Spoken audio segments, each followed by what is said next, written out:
Je reprends la formule consacrée. Toute l'histoire des hommes jusqu'ici, pas jusque-là, j'ai bien dit jusqu'ici, a été une lutte sans merci entre oppresseurs et opprimés. Et c'est la fameuse lutte des classes. Je te bute ou tu me butes.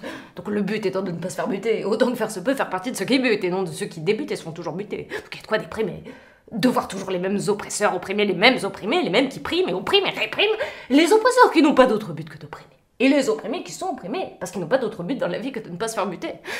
On peut l'exprimer autrement, cette fatalité, avec un terme un peu plus approprié à l'actualité, le ravissement.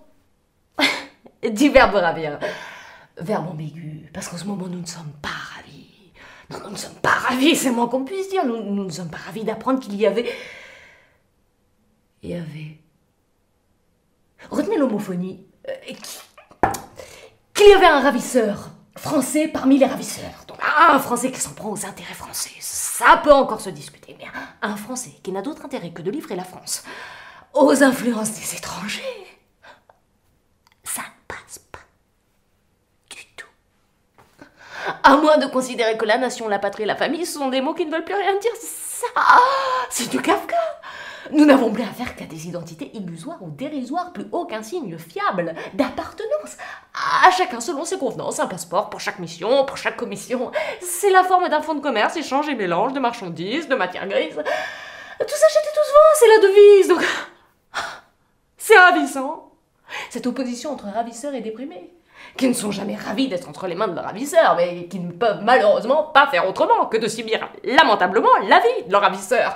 Et ça nous en apprend pas mal sur la lutte des classes, sur cette lutte qui n'en est pas une, puisque les opprimés ne font souvent que subir l'oppression sans pouvoir réagir, sous peine de se faire mourir. Donc la lutte des classes.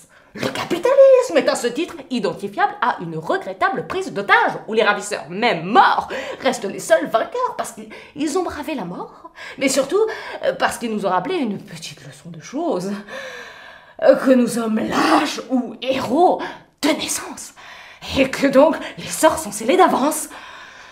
Salut, la France!